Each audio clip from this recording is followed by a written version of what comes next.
Ternyata setelah aku pelajari ya, dia ngerusak otak sih memang.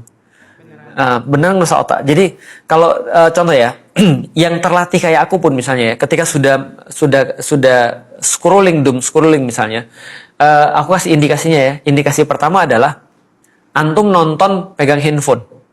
Itu indikasi pertama. Nonton pegang handphone. Itu aku toksik banget serius. Dulu ya, aku nonton nggak pegang handphone. Sekarang aku bilang kayak kurang pegang handphone. Anakku lebih parah ternyata. Dia nonton kerjaan tugas sama pegang handphone. Bukan multitasking, itu namanya brain rot. Namanya. Nah, ternyata setelah aku pelajari itu yang pertama ya. Yang kedua, kalau antum kuisnya antum bawa handphone, itu sudah parah berarti itu. Berarti sudah harus detox. Nah, karena gini ternyata ya, doom scrolling itu. Jadi gini, aku kasih sedikit penjelasan yang aku baru pelajari ya. Otak itu goblok.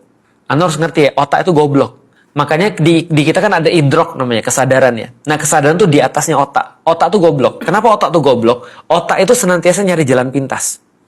Otak itu tidak mau bahaya. Contoh misalnya ya. Badanku segini. Aku bilang, udah gemuk nih, Lik. Kurusin dong badannya. Otak bilang, enggak mau. Aku nggak mau kurus. Kenapa? Kurus artinya bahaya. Karena siapa tahu besok nanti ada kelangkaan apa. Besok terus kemudian ada banjir. Besok terus kemudian ada gempa. Terus nggak ada makanan, lu gimana? Otakku bilang, aku nggak mau berubah. Aku mau gendut. Karena gendut itu lebih dekat pada survive. Paham ya sampai di sini? Otak kita tuh goblok. Nah, jadi otak itu akan bilang, udah gini aja deh. Lu istirahat aja gitu.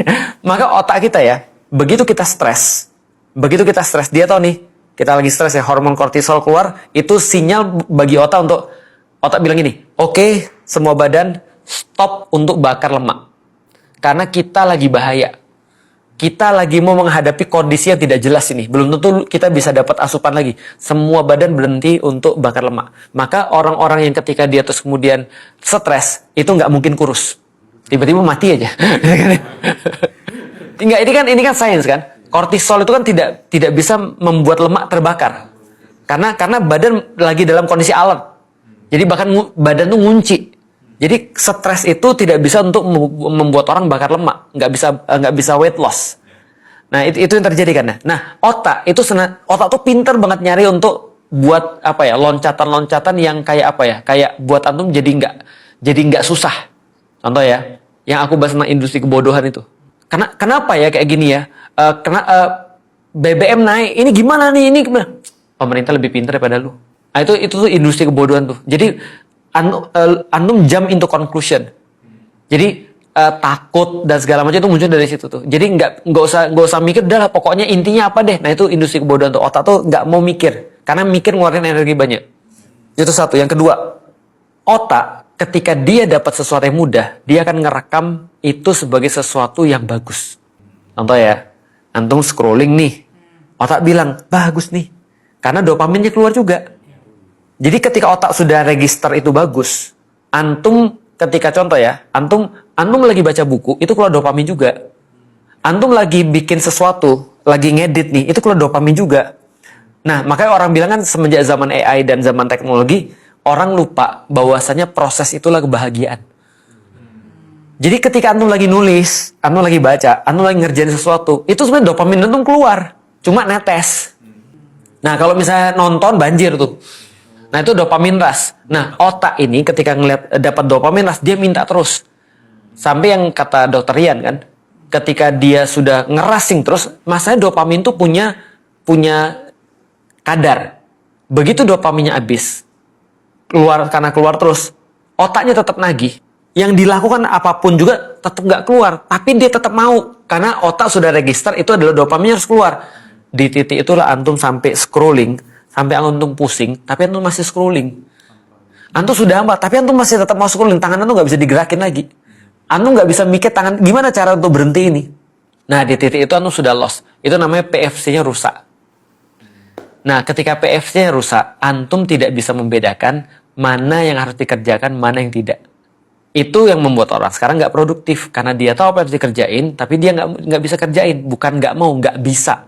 Kenapa nggak bisa? Otaknya sudah mati. Nah gimana caranya? Untungnya otak itu kan plastis. 2 bulan handphone ditinggal. Makanya antum ngeliat nggak kadang-kadang kalau aku lagi rapat, aku kadang-kadang sudah buset doom scrolling nih, taruh bawa rumah, handphone taruh rumah. Kadang-kadang aku ngilang kan, handphone nggak aku bawa kemana-mana. Nah itu tanda, oke aku masih normal, aku masih bisa ninggalin handphoneku misalnya. Nah itu coba deh, serius itu coba deh, karena banyak banget rumah tangga yang rusak gara-gara handphone. Banyak banget serius. Kalau antum ada satu skill yang antum harus bisa kuasai sekarang ya, kuasailah untuk bisa benar-benar jadi budak kita tuh, jangan sampai kita jadi budaknya. Sampai sekarang, aku kalau mau nulis harus handphone matiin. Aku juga. Berarti otak yang sehat itu adalah saat dia itu punya alarm. Iya. Dia bisa milih memang jadiin itu sebagai babu. Jadi otak yang sehat itu adalah otak yang masih bisa dikendalin sama awareness itu. Aku ngerti banget sampai detik ini tentang bahayanya handphone. Aku ngerti banget karena aku sudah masuk dalam kondisi itu. Aku sekarang sudah nonton, itu aku sudah megang sesuatu. Jadi sambil sekarang nggak nikmatin film nih, gara-gara aku doom scrolling itu. Iya, jadi mungkin ini ya kayak bisa kebagi, padahal nggak brain rot. Penelitian di mana-mana menunjukkan multitasking itu nggak ada, even pada perempuan. Yang ada adalah antum ketika berpindah satu kerjaan A berpindah ke B, antum perlu sekitar 3 menit untuk menyesuaikan diri ke situ, untuk bisa in ke situ. Nah, caranya adalah kalau mau mengubah otak ya, lakuin beberapa hal namanya kemenangan-kemenangan kecil. Jadi otaknya harus dibohongin lagi. Karena ini kan dopaminnya kan enak nih. Nah, jadi dikasih kemenangan-kemenangan kecil dulu. Contoh misalnya kayak yang aku bilang ke Sahar. Hari ini tugas kita cuma baca, jadi bukan baca. Hari ini tugas kita cuma diam di depan buku selama setengah menit. Bisa kan? Oke, checklist bisa. Berarti setengah menit bisa nih. Di depan doang, depan buku. Tanpa pakai handphone. Nah, terus dilatih jadi 1 menit. Latih jadi 2 menit. Jadi 3 menit. Nah, kadar konsentrasinya bisa meningkat. Baru bisa lihat pada otak. Iya, benar. Otak memang harus dibohongin. Kan aku udah bilang, otak kan bego. Nah, karena otak bego, itu harus dibohongin. Habits itu cara bohongin otak. Penelitian terbaru ternyata bukan 21 hari. 63 hari. 62. Ada teori 60, udah tahu?